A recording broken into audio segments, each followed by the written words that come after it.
Dear viewers, welcome to Sip and Chat. My name is Atin Sujin, and today with me is Makuei. Makuei is the lady who went online a few days ago and shared her story on video. And she has been trending for some time, and we're here today to tell her story. As you know, Sip and Chat is a platform where we make sure at least people tell their stories, and some of these stories are educative. Some of them can teach us a lot of things, and also, you know, expressing people's opinions is very important. So Yar, you're welcome to Sip and Chat. Thank you. So tell us, who is Makuei?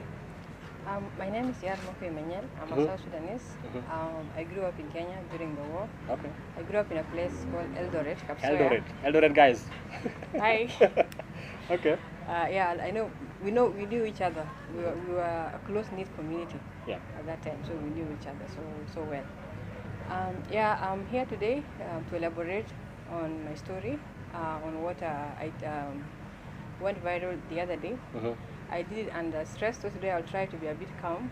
It's okay. And not shed tears, but just speak my story. Yeah. So, Makuei, when you shared the video, what came to people's mind is the stress you went through, and you mentioned clearly that you've been going through a lot.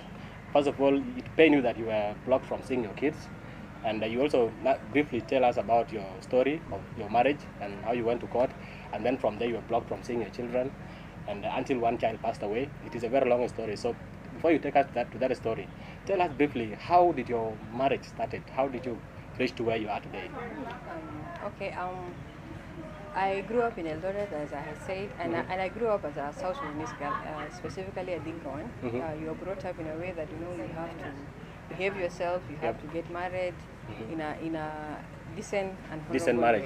Yes, and that's what exactly happened. So when I was growing up, I don't know, maybe because due to my father's popularity, and he's well respected in the community. So I had a lot of guys actually coming to ask for my hand in marriage, especially from Europe. Okay, how many guys? There were like, I think 5. The contest was very tight. Yeah. Okay. Yeah, out of your to be husband. Yes, out to be my husband. Yeah, out of, and all of those guys were from Europe. They were all from Europe. Okay. And honestly, I just want to. At that time, it didn't make sense to me. I was like, what is all this competition about? But right now, sitting in the position I'm in and in the place that I found myself in, I feel honored that you guys came for me, because you knew how important I am. It gave me certain honor that even if I go through what right now, I know I am. I was honored by my own people. Okay. Yeah. So now take us through the story. You were in Eldoret. These 5 men came. Then what happened? Okay, that time of course, when I was growing up as a teenager, there were so many people coming up to marry me, and most of them, unfortunately, especially those guys from my place, they were from outside at that time. So only Deng Diarding was the one who was within. Okay. And at least he was the first man I ever knew. He was the first boyfriend that I had at that particular time, and even most people who were in Eldoret know that, especially those ones who are in Kapsoya. He's the only guy I ever dated. He's the only guy that, So when he came, when things started happening, he came home officially. And of course, he came home, okay, for us, when somebody comes officially like that, he's received. Yeah. So he came, he showed good intentions. He did his marriage genuinely well, as in the way that it should have been done. There was no, in such a good way. So we got married. It was done traditionally by in Bor, but our wedding was done in Nairobi. Okay. In All Saints, All Saints Cathedral. Okay. And I remember, many people, if you could remember, I was that bride on a horse. Okay. That was actually a special gift from my uncle. Wow. Yeah. So that was interesting. Yeah, it was very nice. We were walking down the aisle, and I was saying hi to people on the road, and they were taking photos of me. While you were on the horse? While I was on the horse. I was not in the car. Wow. It was a horse. That was quite a unique wedding, unique, very unique. Okay. Yeah. So we started marriage life. He enrolled me immediately to university. That was UON. After the marriage? After the wedding, I got enrolled in University of Nairobi. I studied there. I enrolled into Bachelor of Arts at that time. Yeah, I started with the diploma. Then I moved on because I had gotten a C plane at my KCP, so I had to start with the diploma. So after that, I started going to school, and we started living, him. And one thing I admired about him from the word go was the fact that he loves to help people. I saw him as he was so responsible, taking care of his siblings, putting them through school. You see, not many people were doing that at that time. You know, that determination, that focus at his age, to be honest, made him look like an angel to me. Okay. Yeah. So, and he did the same thing to me. Like when he took me in, he immediately enrolled me to school, and I lived with his siblings. He was by then he was working in Somalia with UN Habitat. So we came. I continued. Then immediately I got pregnant with my first child. Okay, I graduated, and in the process I had like 4 kids, all my kids. You know, all my kids were like do re mi fa so. Interesting. Yeah. Like, so as you were studying, you're also producing. Yes, I was. Yes, you're killing two birds with one stone. I used to go to my classes. I come back, and the next minute I'm in the labor ward. And I come back. I go back to class. I do my exams. That was my life. Because I felt encouraged. This was somebody who was offering to educate me, and he told me clearly, for you to be in school, you have to continue producing. I did that. I gave him what he wanted. I got what I wanted. Yeah. So we continued. So as we started family, of course, you see, marriage is never an easy thing. Yeah. But you see, you try to work on it. So the first issues that I had outright was the fact that I married a breadwinner. So I immediately faced serious competition from the siblings. We had serious friction because of resources. And I started slowly coming to realize, then was this type of person. When things are wrong, he will blame it on someone else. So when resources are few, he will blame it on me and make me look like I was a responsible woman. But when he comes to me, he will start telling me, right now I'm working on 1, 2, 3 things. So we have to work on a tight budget. So I accepted, and I could see clearly that there's some programs that he was really running. Yeah. But how he went and told the other siblings, different story, that's what baffled me. And to be honest, it confused me for a while. And I was this type of person who believed family issues, you keep to yourself. Like me, in fact, right now, I'm sure many people will be shocked that I'm here. I've spoken out for the first time. I've spoken out for the first time. And even many people who are close to me never even used to know. I have a very close circle of people, of friends, who knew actually what I was going through. I would share with them, because I can't say, if I wasn't sharing, maybe I would be mental by now. Yeah. So the few people I would share with, those are the ones I kept. So I kept my issues to myself, and I continued. So when I came to realize now, the issues were, people, he was not very honest.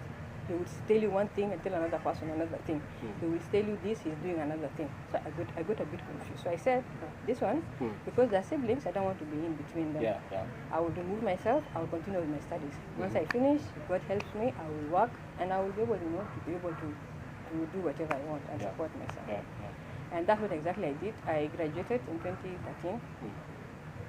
Then after that, his plan was that I move to South Sudan with him and with the kids at that time.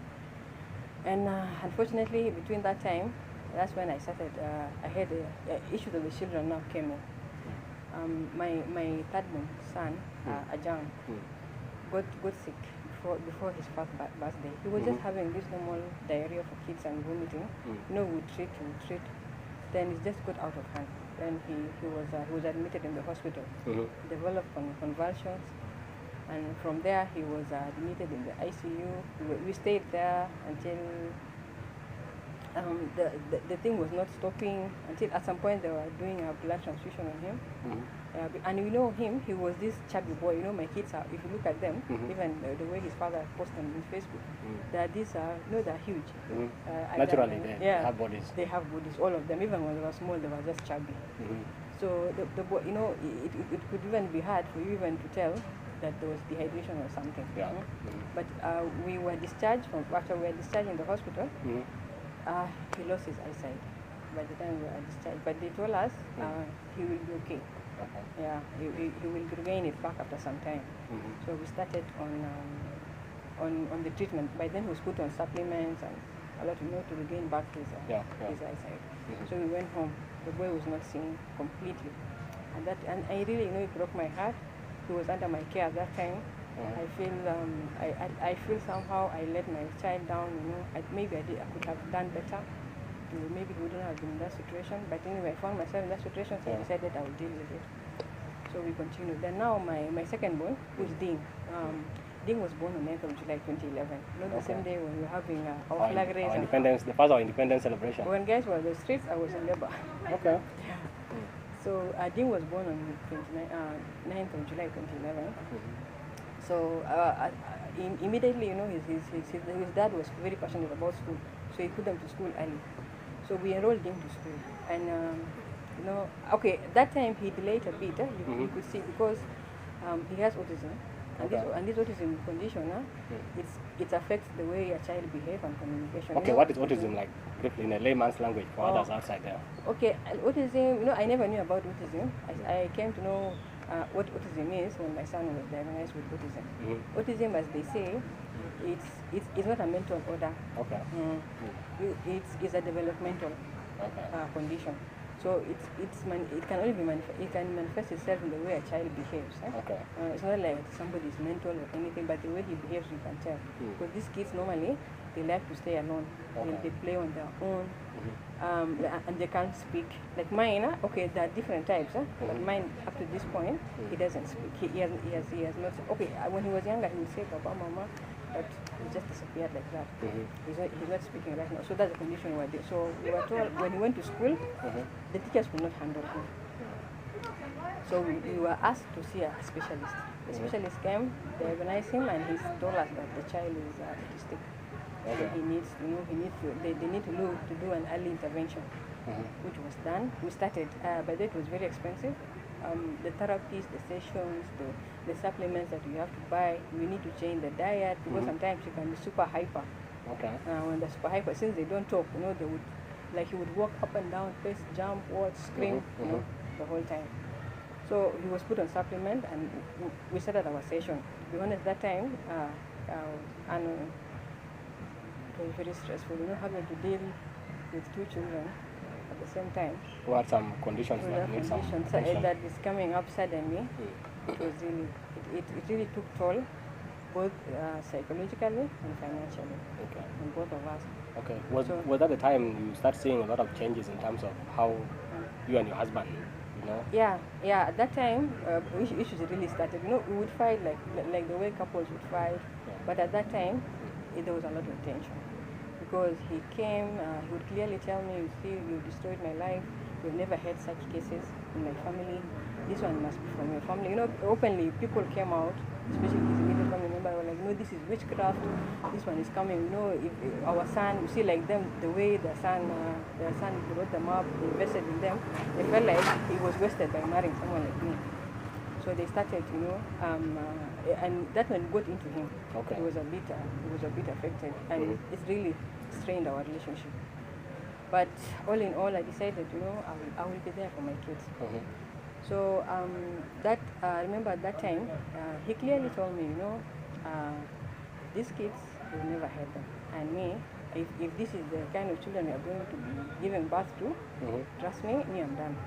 I don't think I want to continue. So openly like that? Yeah, so openly. Because immediately by then, my firstborn now, he was having eczema. There's these allergies, so it would, and then it's like he was having sinus at the same time.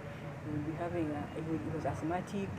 And like this, my firstborn son was on inhalers. The second one was now on session of therapies. The third one was Yahoo. He was not seeing properly. Any things were really a mess. And every other child who was having kind of a condition. Yeah, and it really took toll on us. But I decided to, you know, at that point, I just said, this is what God gave me. Let me just handle it. As long as, and at least that time he was supporting financially. So now after some time, the finances started to reduce. Oh, no, after that he took us because now, you know, with all this confusion, he said that we go to India. We went to India for further treatment. There was nothing much that they say. They just say that one is autism. We have to continue with the OT, that is occupational therapy, and the other one will be put on supplement. The one with the vision program. The other boy, my firstborn, he will outgrow it. In time, because sometimes, you know, he could develop rashes on his body, the eyes, everything. You know, look at the child. Sometimes you just feel bad for him. So they said we just managed with the medication. Yeah. That's what we did. So we came back, and they said, after they did a brain scan on a young, the third child, they said, okay, because when we left Nairobi, they were saying that there was the dehydration led to some damage in the brain or something like that. That's what affected his eyesight. But when they did their scan in India, they told us that they don't think that was the issue. The issue could be he was given a lot of medication, but with time it will come out of his system. Okay. So he started, by the way, gaining back his sight. His eyesight. Yeah, his eyesight. He could not see the small things, but he would move around because most of the time he couldn't move from place. Yeah, so when he's in a place like this, he would know where to go and all the stuff. So we came back. After we came back from India, of course, we had to put them on supplement. We had to follow the advice of the doctors. So we did. We were following. Then he dropped us in Nairobi. Then he came back to Juba. I still stayed with them. At that time, we moved because we were in Lavington. Then we moved to Syokimau. That's where he got for us a house. So at that time, we were not paying rent. So we stayed. And then after some time, things started changing. The boy was not going for therapy. He said the therapies were very expensive, and that he had to stop. He has to stay home. And he said that this other boy, the supplements, sometimes you could go for some time that they were not bought. And every time you would call, it would be a quarrel. And and then at that point he would tell me statement like, why do you want me to waste so much money on kids that have no future? I can't. Right now I'm thinking about my life. I need. I can't get stuck in this. So with those, those are very hurtful statements. Yeah. And I would just keep quiet about them. By the way, this is the first time I'm going public about it. The other time I brought them up is when we were having family meeting. So we continued. Now when the fight became so frequent, we are not talking now. He told me, instead of us fighting all the time, and you think that there's money in Juba, come and work. I'll find for you a job. So he went and talked to my father to allow my mom to go and stay with the kids in Nairobi. As you come and look for. Yeah, as I come and look for a job. But yes, my dad accepted because by that time, it became my issue. It kind of even brought issues between the families because there was a time a meeting was done and they went publicly, declaring that it is your issue. Even my dad was so annoyed, and I remember he even requested them that if that's the case, I'm going to take her with the kids. So from there they backed down because my dad is a nonsense man. Whatever he says he will do. It will take him time. Then he will do it. Yeah. So when they realized that my dad was a bit harsh, they kept quiet. So I was told now just to come to work to Juba. So my mom went, remained with the kids. Then I came. I started working. I started with the bank. By then I was not on salary because I was still on internship. I was still on internship. So I started work. Mom went and stayed with the kids, and you see, immediately I came, most of the things were stopped. Like therapy, I made sure I talked to a Kenyan lady, the shadow teacher that we had employed at that particular time. She was stopped from work, but I really begged her and told her just continue working. Whatever I'll get, I'll be paying you. We were paying her $30,000 a month. That is $300. Yes. So I would run up and down. I know sometimes the beautiful thing about South Sudanese is that people are very kind. Yeah.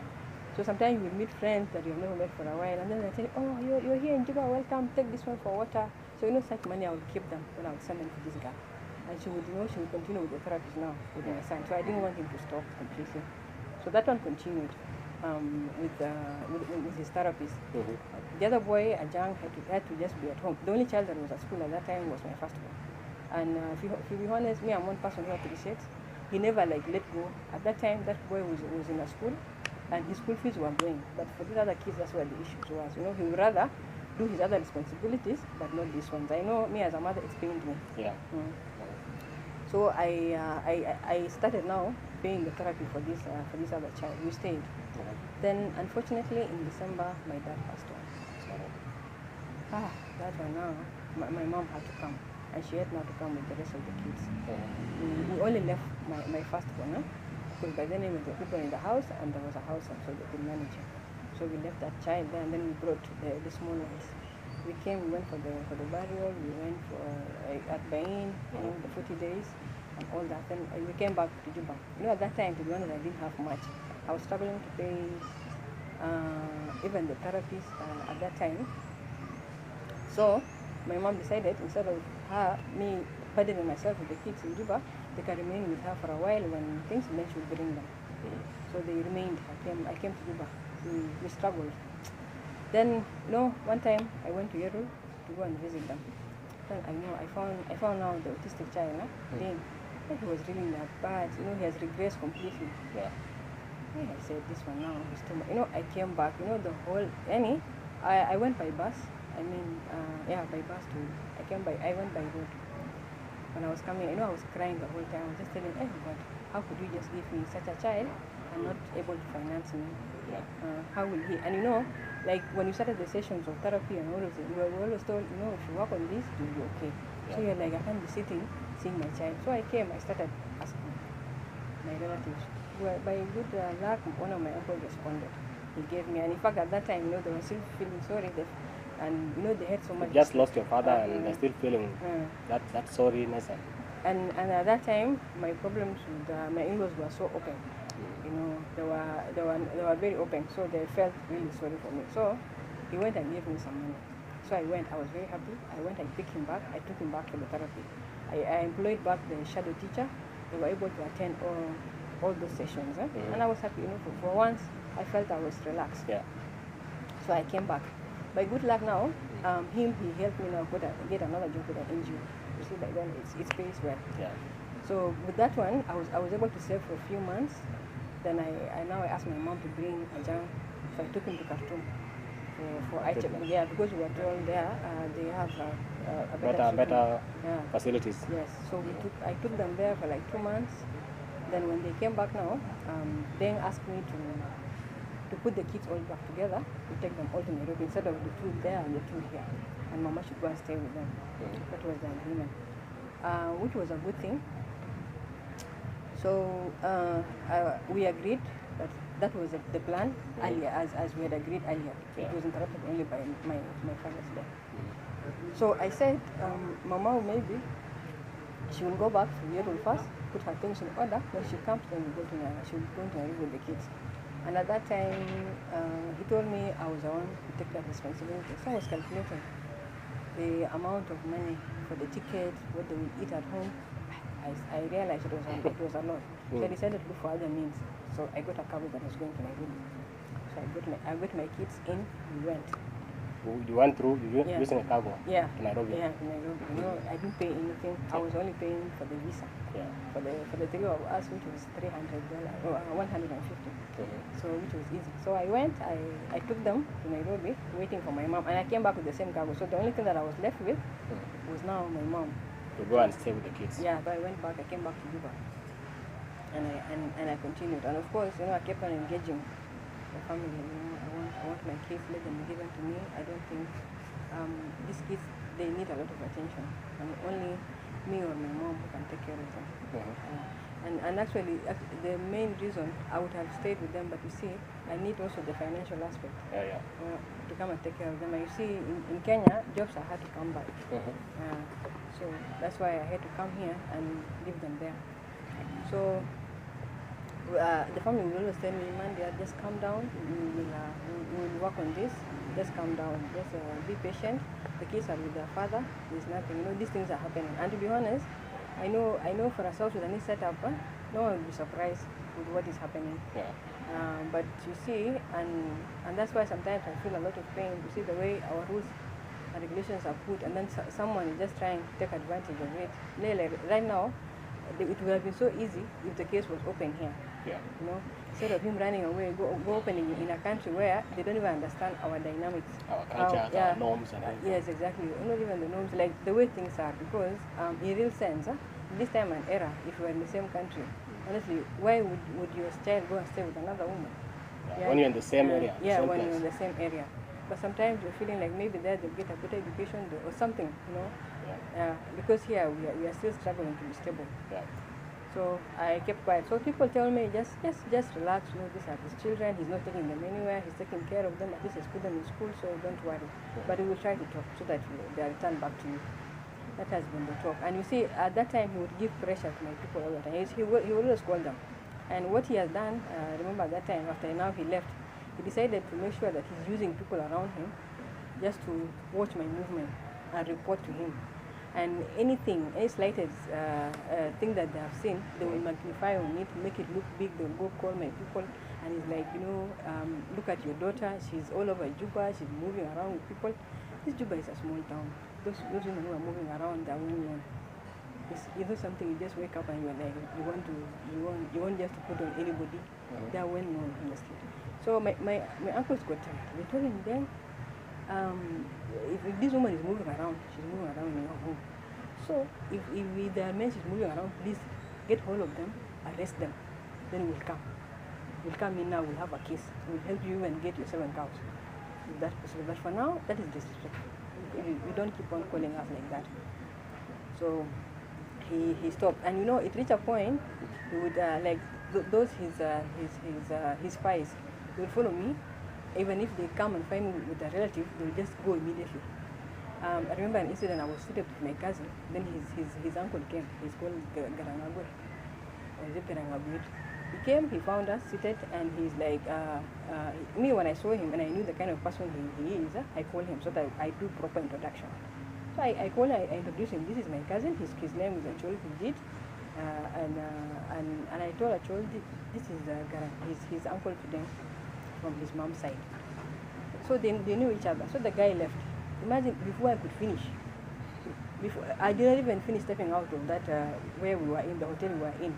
Already then called me with threatening messages. Today I found you. These guys that you are moving around with, today I got you.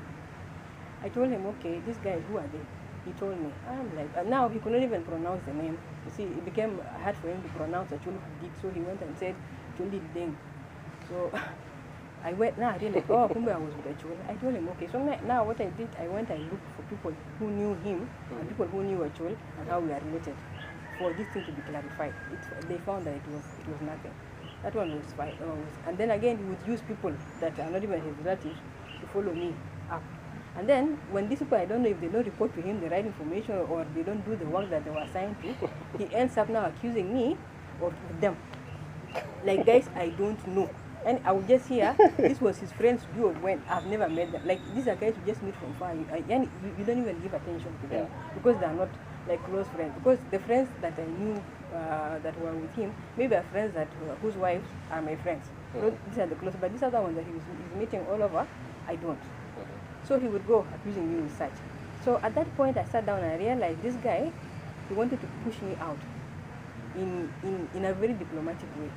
He doesn't want to be official. He doesn't want, and so I remember his statement of him saying, "Oh, I will not divorce you because my name will get spoiled. So I will just let you live on your own."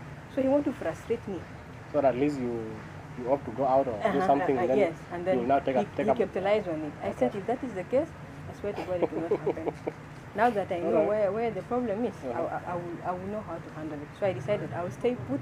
And since he has already declared that this is person who is going to leave me, but he does not want to come out officially, we'll do it until it comes out officially.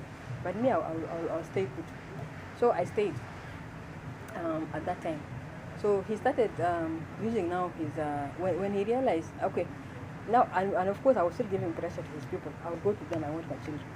So they were forced also now to go for him. So every time he's called, he will give excuses, I cannot come, I have security problems. He has decided to sell me out, so she wants to kill me. What? So anyway, some people believed those stories, but some people did not believe. So, but it reached a point, I remember, especially when Uncle Dingakol is a very straight man. He's an authoritarian. He's not a guy you can take in circles. Yeah.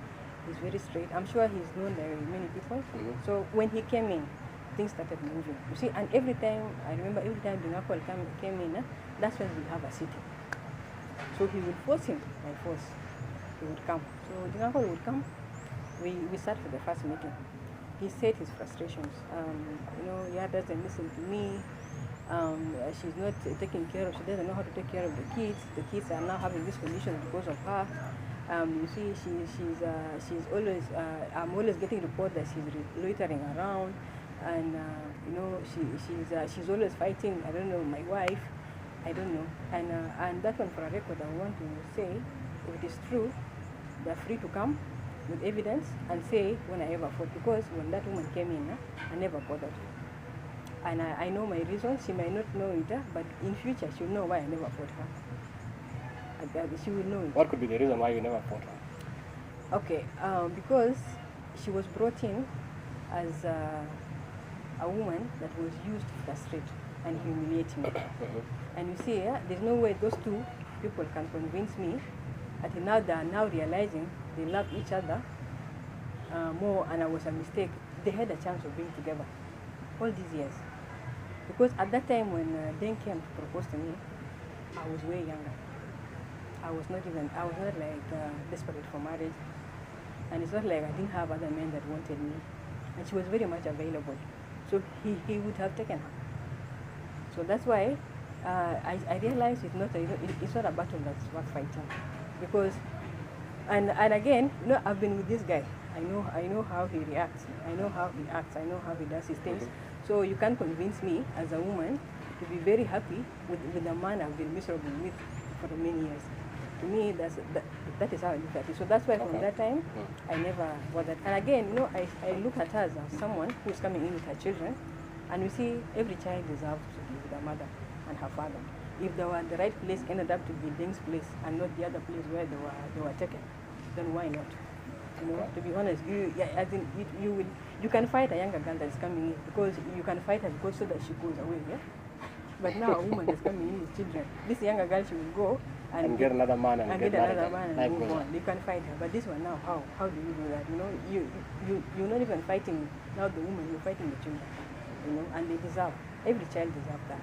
Okay. So that's why I never fought. But I realized she came in, want to capitalize on the fact that because she came during my misfortune and during my crisis, she want to use that now as her strength and to be her power, But one thing I know, in this world, you can never get your blessing through somebody's downfall. It never goes like that. So that's why. So I decided I avoided her. And she has anything against me, she can come. And we are ready to go for it.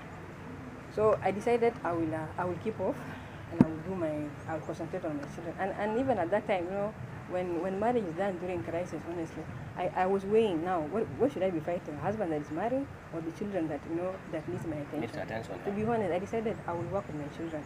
Because this one is and they need you more, especially when in this kind of crisis, they will need you more. Yeah, and you see, that's why I was even fought more, because they thought, his intentions of marrying them were not good. He wanted to hurt me, humiliate me, but when I refused to be hurt and humiliated, now he turned to fight me. Okay. Yeah. So how did all this end up in court? Okay, so that's where I'm coming. So now after Uncle Ding was involved in this, he came, people talked. So Uncle Ding was like, you see you guys, Uncle Ding was very straight. He would tell me off if I was wrong. He would tell me clearly off. He's not a guy who will beat about the bush. He will sugarcoat things. So he told us, as we have been in homes, we have been married for so many years, we have dealt with this, there's nothing new, and there's nothing so serious. So you people get back together. And these people, and by that time, there were so many people that were in between us. He told them off completely. You people get out of Don't poke your nose in people's affairs. This is family. Go get married, leave the house, leave these people be.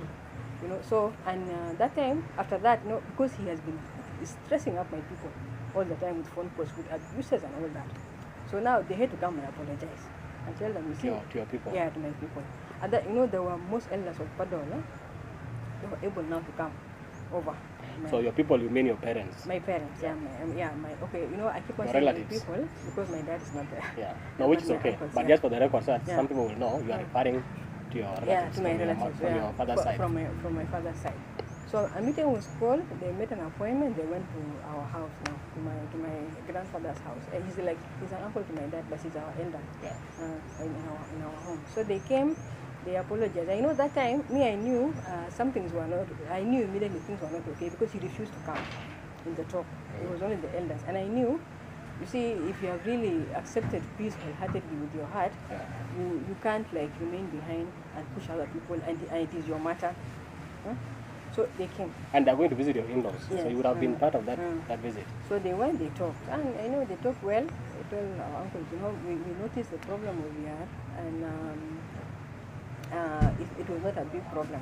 So we have sorted it out. I don't think to go with job in future. If anything comes up, we'll be able to handle it. As a, and Uncle Ding promised that, you see, him, he's an elder, he will be following up on us. This is what he said.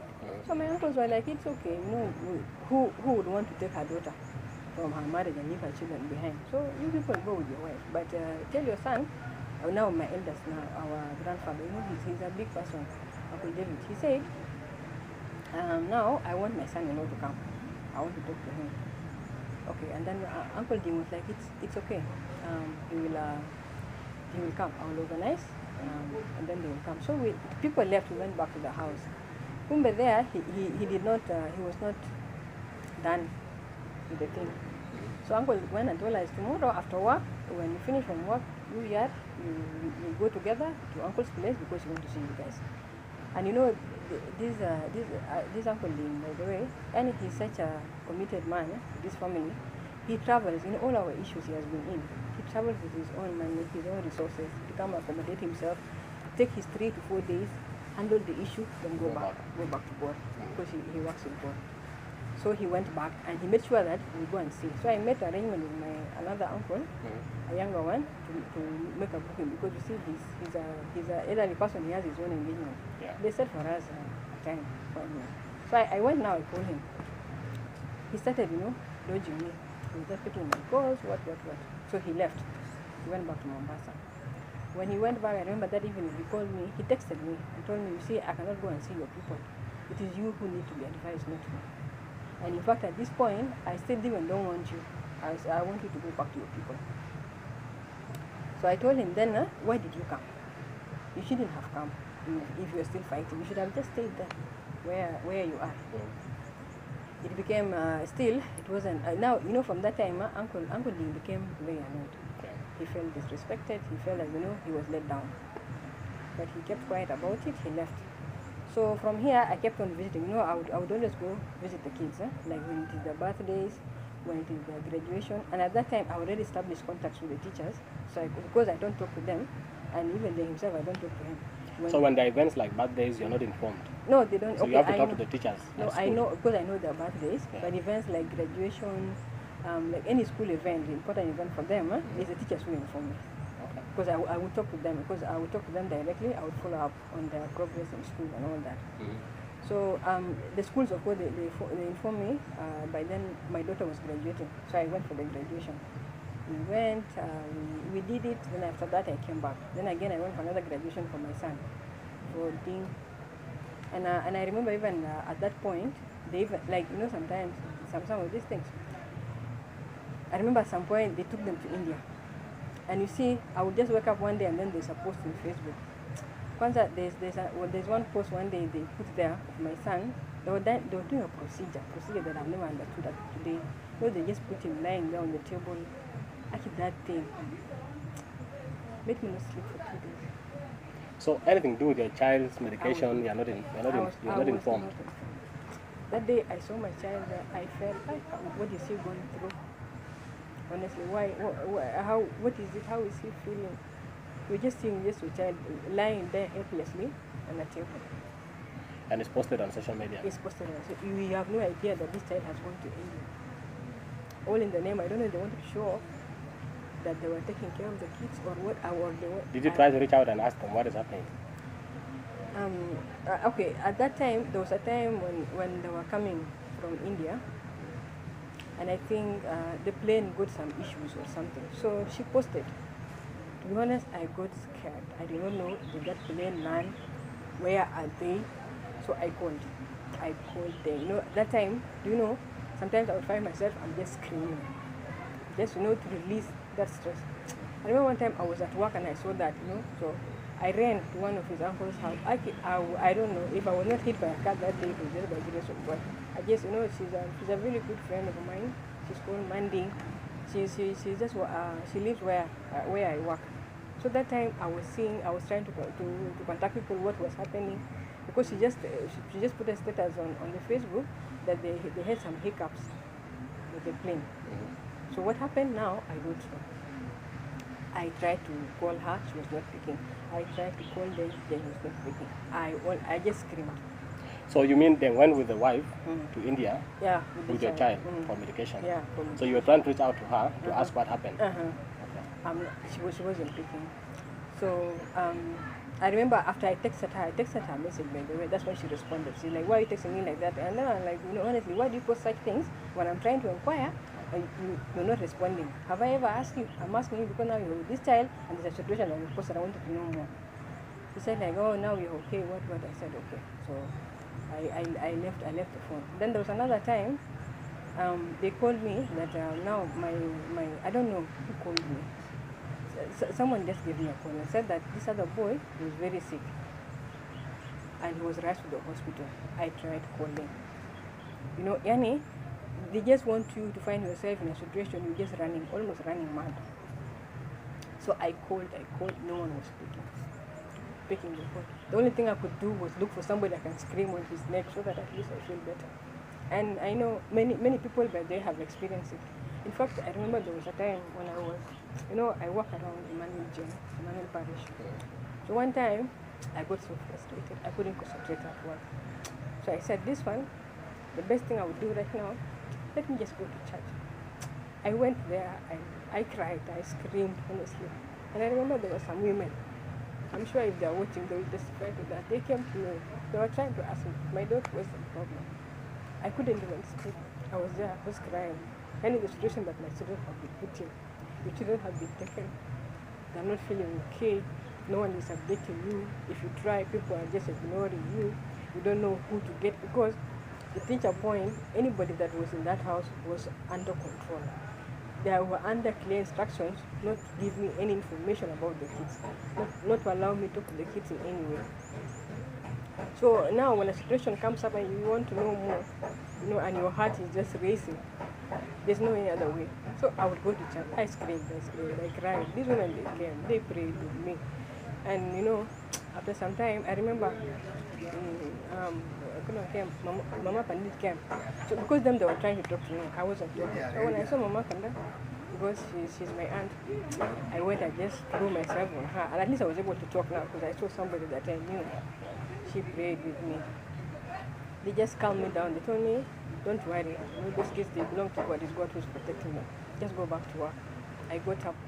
I went back to work. And sometimes, I think when that happens, I feel a bit relieved. Right? So I went back to work.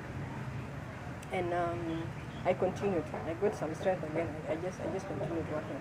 Then one time again, I went back to Mombasa. And this time now, I started realizing the autistic child is being abused. And because when I go home, I make sure that these kids, I've washed them. I spend time with them, really, because that's the only time that I have. So one time when I was washing him and dressing him up, I just found a lot of pitting marks on his body, on his buds. I was wondering now, what is this? Then I went where they sit, where because they have their own sitting room upstairs, the kids. And in that sitting room, they've made a small balcony where now they lock up this child. So I think whenever he comes there, because I was asking these kids, what is this? I have a cane, I'll even post it of that. There was a big stick like this. So they said, it's because the kids there, they call me Mama Dear. Their kids call me Mama Dear, my kids call me Mama. So I was asking, who is this? The other child reported, he said, Mama Dear, this is the cane that is used to beat Dean. And now I asked now my kids, and they're like, Mommy, this is what. I'm like, honestly, guys, why do you beat? Is it you who is beating him or someone else? They could not tell me. But all they know is that cane is used for beating him. So I took, and I realized at that time, they would deny things. Did you take the snap of that Yes, pen? yes, they would deny things. So I took photos of my child. I removed his clothes, I took the photos, and I took the cane. I put them in my phone because I know if he denies them one day, I'll be able to bring them up. So now, at that time, I called him and I talked to him. I told him, I was crying at that time. I told him, please then, if there's anything I've done to you, please just forgive me. But for now, it's not about you. Just give me my child. This child, I know is a lot for you people.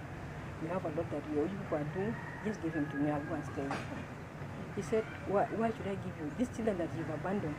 I know that's a statement he keeps on saying up to today, that I abandoned the children. I don't know how I abandoned these children and when they abandoned them.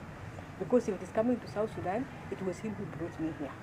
Huh? And there's no way I would have stayed in Nairobi if there's no one supporting me financially. Yeah. The only time I stayed at that time, it was because I was being supported. But the moment he backed down on that, and he felt that, you see, women are working, and at that time, remember, he would painfully compare me with his other woman, that she's working, she's earning, why are you here on my neck all the time? You know? So I told him I would not, I wanted my child. He abused me. He said a lot of things. I kept quiet. I told him, please, just after you're done, grant me the permission, let me go to Juba with my child. Because how have you even helping him? The child is being locked in a balcony. Whether it is raining, he's there. Whether it is a hot house, because Mombasa is hot, the child is there. He will stay there, and sometimes, like when he goes to the toilet, he will pour himself there. When they get tired, that one will come and clean. Huh? And the whole time, the child is just standing up. Even for him to be...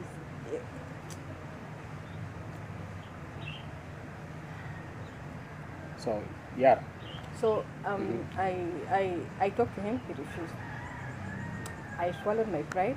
I called the woman and I told her, this is what I'm saying, this child has been beaten, and it's very obvious no one is taking good care of him in this house. He's being neglected. So you give me my child.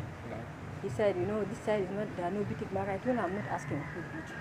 That one is between that person and God. If they beat such a vulnerable child, there's nothing that I can say. He said, okay, I told her, I'm talking to you. I've lowered myself today. Talk to you should have not been the case, but I want you to talk to Deng. I know he can listen to you. Talk to him. Let him release my child. I will go with him to Juba. She went, she came back, she told me they have refused. I said, okay. I left. I came back, I still call our relatives. And that time I don't come to my people, because even if I come to my people, they will not be able to help me. I always and of course, you're a married woman, you're in your house, so if you have any issue, you have to talk to your in-laws. And when I talk to them, they will just encourage me. Man, they are beautiful. We are here with you. Just give them time. He will come back. A lot of stories. That one didn't help, so I stayed. I came back, and now I decided at that time the best thing. Let me try to establish myself financially. Maybe I can go back. I demand for them. I take them back to the house in Nairobi, and then support myself, because I know he's able to pay school fees, and these are the small things I'll be able to do. So I started focusing on how I will have a side hustle. So I made some saving, and I requested my uncle. He was able to give me one of his shops and some cash. So I told him, this is what I want to start, and I want to go back, because now I realized the talks were not bearing any fruit. So I had to act. So I gathered the money, and I was able to plan to travel to Turkey, so that I opened at least clothes. So before I went to Mombasa, because at that time that boy that they took to India was just coming back, so I had to go to see him before I can fly out. So I went, and at that time also it was a graduation for also Ajang, who was graduating now for class 1. I also took the teachers by them, so I knew. So I went. So that day when we went to the school, of course, as a child that is graduating, that child they will always call the parents to go in front. So then they sit together. Me, I was sitting behind him. So when our time came now for our child, he called us. So me, I went, I got up. He pushed me. He said, go back. What are you coming to do? And this one is your child. Which child? A child that you don't even take care of. I told him, I come here for my child, and I'm not going anywhere. So I'm standing. So you stood with them, 3 of you? Yeah, the 3 of us. But he was pushing me away, that I should go away. So, but you stood your ground? I stood my ground. I refused. I said, this is my child.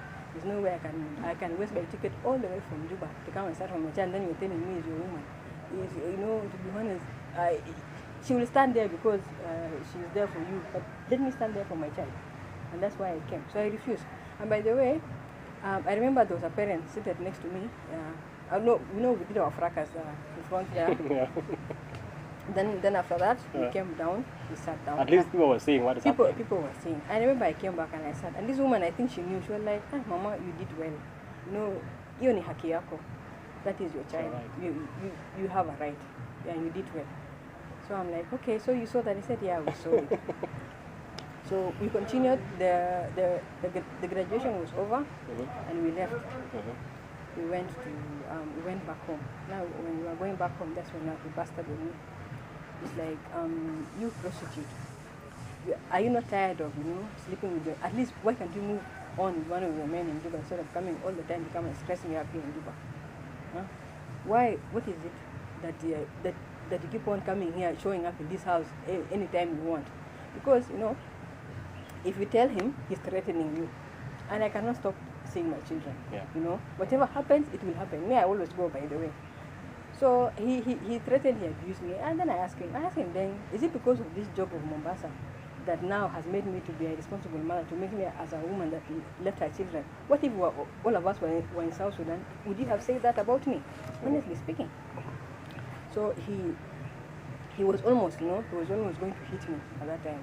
But they came, they got hold of him, so they took him up. So I left. I felt bad, I left. And I avoided, any confrontation in that house because I know my kids are there. Because I know they'll be the one who will be affected. Yeah. They will be the one who are wondering when I'm not there. But so I avoided, honestly.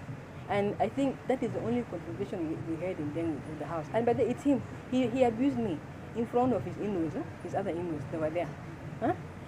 In front of his cousins. Imagine calling a mother of your child, a child that you claim to love so much, a prostitute. A prostitution that you cannot even approve. And I kept on telling him, what is so big? Why can't you go approach this man that I'm sleeping with? It is your right. You can approach them, do whatever you want to do with them. Why is it all the time you are on my neck abusing me? And you say, and what even pains me sometimes, you say, this guy, there's no day. By the way, there's no day Deng has ever sat down with me like this as a husband and a wife, and then any dark it has never happened. Between me and him, it has never happened. And the only time Deng has that courage to abuse me, it is when either he's in public or we are in a gathering of people. And that's when really, to be honest, if you don't want somebody, do you have to destroy her? Do you have to spread rumors about her? And that's what many people who don't, but the people who know me, they have who respect, but those ones who don't know me, they know Yari is just a woman that's loitering in Juba. Because they know Juba is just a place for people, but not everyone is like that. Those people who are doing it, they are well known, and they're not even hiding it. They're very proud of it, and they're very okay. So I decided, at that time I went for my trip, I came back, I established my shop, and it was doing well, by the way, and it came in a handy when the case started. So immediately when he saw that, he was very annoyed. Now he came with free force. Now he came and started gathering the people, his uncles. Most of them refused. All of them refused, by the way. The main people who were in our marriage, they all refused. They said, then, you embarrassed us last time. We went to your in-laws, you were told to come and refuse. Us, we will not be part of this. We cannot embarrass us. If there's anybody that will be willing to go with you, we will go. Then his uncle, he's called Reg Deng. Reg Deng, he came from Khartoum. Has no idea when I was married, how I was what married. happened, all those things. He cannot even name the colors of the cow that were paid. He cannot. Okay. He became number one. He became the ringleader, the one now leading the event. And his brothers, of course, his brothers, these are guys who are just trying to require, that's what I would say, because if they don't do what they was telling them, I know they have rejected at some point. What will they do? They'll be chased away, and they have nowhere to stay. So they have to get that, and they're stuck in that house. Okay. So they have to do whatever they says. So I said, it's okay. So what happened? They went. Now they came to my people, the three of them, his younger brother and his uncle. They came. They said whatever they were saying. First of all, investigation was done. Where did she get the money? She must be dating a very rich man in Juba. What? And I told them clearly, guys, how I got my money, the saving I had, and who helped me. And it is a lie, go and ask them. They were there. These are my people. These are my uncles. So now, when they realized that they had no case, they were like, okay, we went, investigated. Them is all about investigation. They come, they sit down. So now they said, okay, now we want the business to stop. We don't want it. And imagine, this is a guy who never cares how you're living. And he's just waiting for something to go wrong, then he comes in and make a case out of it. he doesn't, he's not like, he's telling you he's not responsible for you. He's ever telling you leave the house, and he wants you. And then when things go wrong, that's when now he wants to be seen like he's responsible for you. But these other things he doesn't mean. So they came, they said that they're returning me.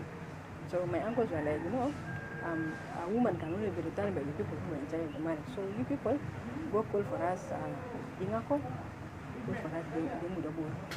These are the people we need, these are the people we start with. So when you bring them, and you bring your to us, we have no problem. Because by then my people realized already the intention. So now they became, he insisted. Then can talk, by the way. And I know he can convince. I know even right now, if he comes here today and stays part of the story, people would think that I'm a liar. Yeah, because the way he will put his words and the way he will convince and confuse people, it is something else. So he went to talk, but still, they told him, okay, in fact, one of my cousins, may he so rest in peace, he died. He said, you see, as in, how do we talk for 6 hours over a child? People came and asked from us officially, she's our child. If you really don't want her, it's okay, go bring her. But what we want is an agreement. When are you picking her back? Because they realized this guy wanted just to dump me and get rid of me. And at that time, as he was doing all these, he had already gone to the Kenyan court and got restraining orders. He was just waiting the right time to serve me with that. After he made sure that I'm not in his house. So we came. So you were taken back by your parents? No, at that time, okay, but it reached a point, I got so tired, honestly, because those people at home would fight over everything, the siblings. We are fighting over minute and things that we shouldn't be fighting over. And they will always want to magnify, like, I was working. I work with an NGO, and the times of those people, they don't live, right? They're not like government where you live any time. You live at the time that official time of living. Official time of living. Now as a woman, I'm the one who does things in the house. I will go buy 1, 2, 3 things. By the time I'm going home, maybe sometimes I will come late. And then there's something, like it's like a jam of Budele has also colluded with them. There was a time we would stay for, I don't know. I was in Budele, I used to stay in a jam for 2 to 3 hours. Yes. Now it's more even worse when there's a little bit of rain. When it rains, alas, you will sit in the jam. Alas, immediately, Yar is away, Yar is not here, Yar is moving around, what? Stories. And immediately, they would pick them and start spreading. Immediately. At that point, to be honest, because I knew myself, I decided, I will do whatever that helps me. And at that time, mostly, because of all this stress, you're not talking to your children, there's no way out, you're not getting help from anybody, I decided to concentrate on church. And to be honest, I will thank Pastor Paul and Libak for that, Sarah and Libak. These people, they stood with me. I've cried on them, so I'm sure they even got tired of my tears.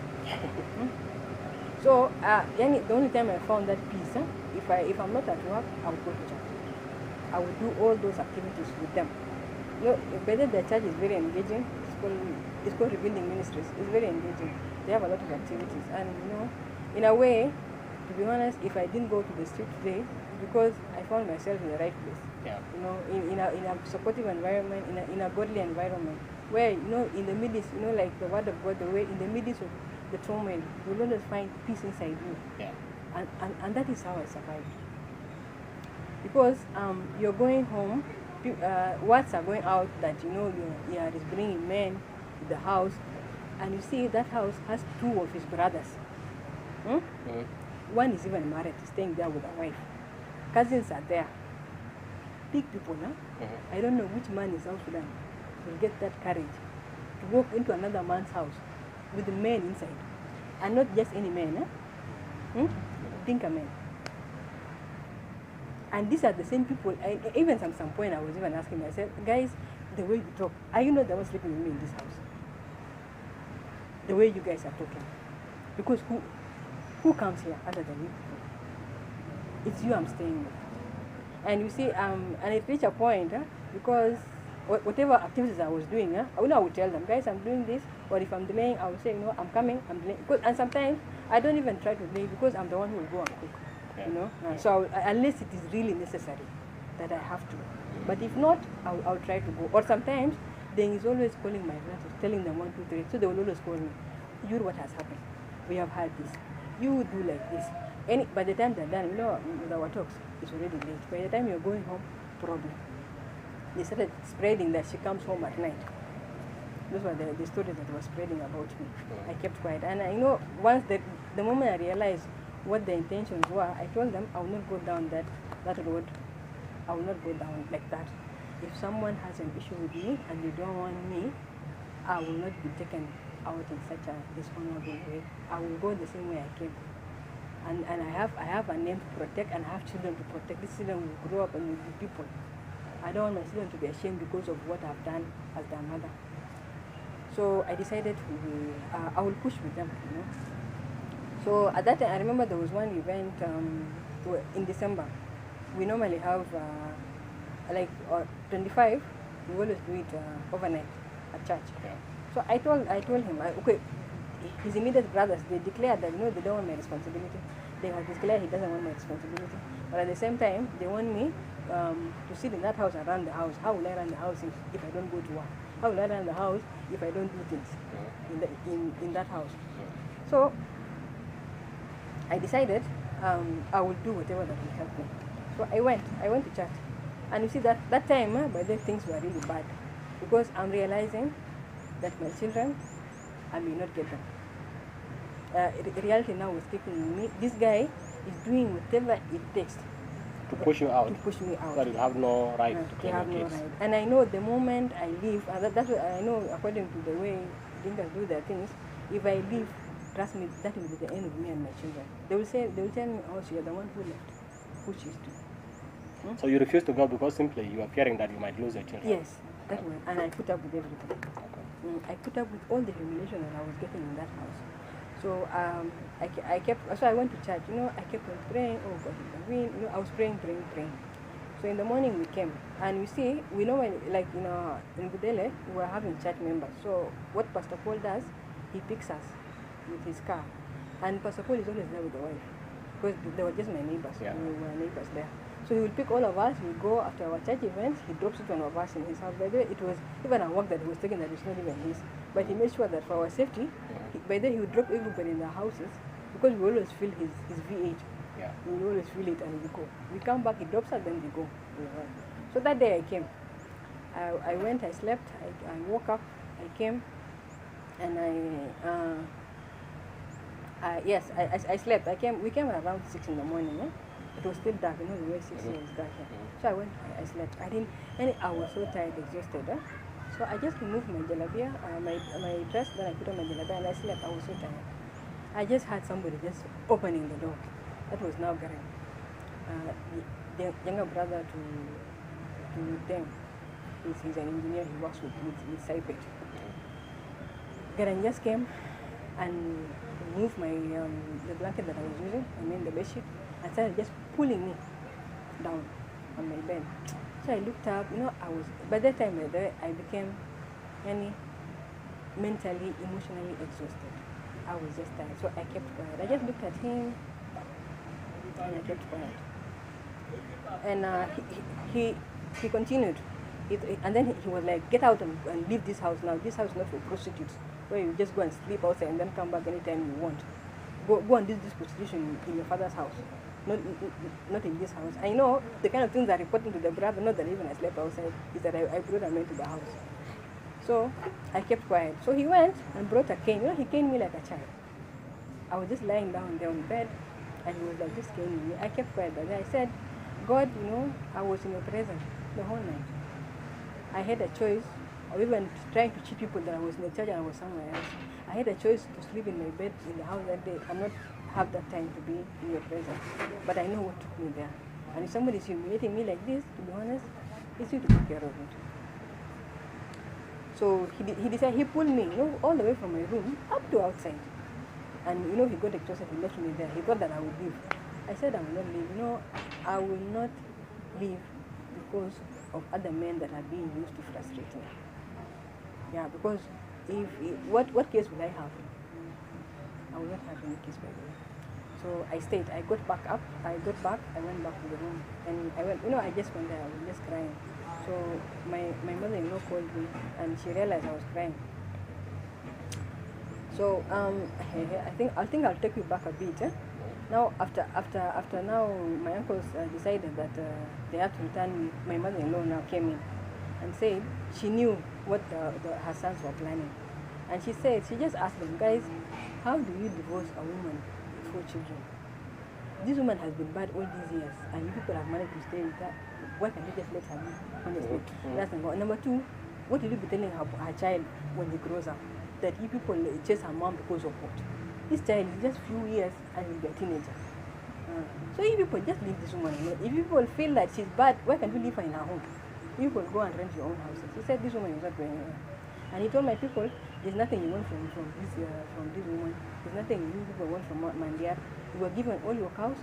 Go take care of your cows. Me, I will go and take care of my issues in the house. So he told me to go back. We went back to the house now. That's when now you were pulled out of the house. Yeah, that's when I was pulled. Now, the first night now, the brother, them there, they thought, already Kalas, they got ready to forgive. I was back again. Now with their mother. Hey, they became wild. They said, you see, Mama, if you're the one who's refusing, you have to go. You will see. And this woman said, by the way, whoever touches her has touched me in this house. You are not going anywhere. And it is over my dead body. Somebody has to beat me first before. But that guy went and beat his mama. We were beaten with her that day. The whole night we were just there screaming. We were beaten. Even, sometimes I felt bad for her. The way she was being kicked, and she's elderly. Until at some point I was telling her, what is it, Mama, you're fighting? Let me just go back. I have a place where I can stay. And I will leave them this home, and then I will see what they will get out of it. He said, no. These children will have taught a lesson. So we left. They chased us out of the house. It was at night. So we left. We even slept at the neighbor's house. The following day, she woke up and went to the police station. I reported the case. So this guy, the police came and arrested him. So he was being asked, why are you fighting people? He said that, you see, because my mom has refused to allow me to take this woman back to her parents. So he was being asked, you see, your wife, what is your problem? He said, you see, she's not a good woman. Give her to her husband. You, next time you're involved in this, to be honest, you'll be arrested. It's better you keep off. So that guy got scared. So now he kept off. He left me alone. He stopped now beating us. And because by then we fought like for almost 3 days. We were being beaten like that. Sometimes we would wake up just laughing about them. So now when he realized that this guy could not do it, he went now and used the other guy, Garang. And Garang by then was in the field. That's when he came now and pulled you out of the house. Yeah, that's when he started now pulling out of the house, telling people, this woman, she's a prostitute. She has even rented a house nearby here, and she's bringing men. To be honest, I would wonder, if I want a man, why would I rent a house nearby? There's so many hotels in Juba that I can go in. So when he came, he pulled me out like that. The moment I knew what their intentions were, I decided I will not play along with them. I will just let them do whatever they want to do, but I will stick to my plan. So Garang tried. He tried by all means beating me. Sometimes he would come make a case about it. Well, a lot of things, and he was there just spreading things about me. And I know at that time what he was fighting, because his wife was with us at the house. So they wanted, I don't know, to give the house to the wife, to take charge or what. I've never understood. Okay. So I decided to stay. So now Deng realized all his ways frustrating me are not working. So he said, no, I have to come in next Sunday. He came in. It was on a Sunday. I went to church, and I passed through the market. I went to buy things because I normally do the cooking. So I went. I came. I started. It was in the evening hours like this. But I came first. I slept, and I woke up, and I went down to prepare what to eat. They found me in the compound. I was sitting. So I saw them, and I was with their small cousin, a girl. So when I saw them, I sent her to go and get for them water. Garang came immediately, and he said, you see, now that we have decided that you will leave this house, you will not stay in this house. I kept quiet. At that time, I stopped responding. Before, by the way, I would respond. I would really exchange words with them and the stuff. But when I came to realize what the intentions were, I decided I would save my energy for better things. So he went immediately to my room, started packing my things. Packing, then putting them in the car. So then came, sat down with me, and he said, I've come here, to take you back to your family. Then I said, okay, and to be honest, at that time, I was very okay, but my only issue is the way that they were not doing it in an organized way. Yeah, the way you came in officially, and you want also to live in an official way. So I told him, okay, now that you want me to leave, what about my children? Because to be honest, at that time, it hit me that my children, so I asked him, what about my children? Before I could even finish, I was seated in a chair. He slapped me until I fell down from the chair. Imagine a grown-up person and me being slapped up to down. And he started kicking me, telling me, which kids are you telling me? Kids that you abandoned, kids that you don't even care about, kids that you don't even support. I don't even know how was I supposed to support them, and he does not give me a chance to talk to them. He doesn't even talk to me. The only time we talk is when we are quarreling or I'm being asked to leave.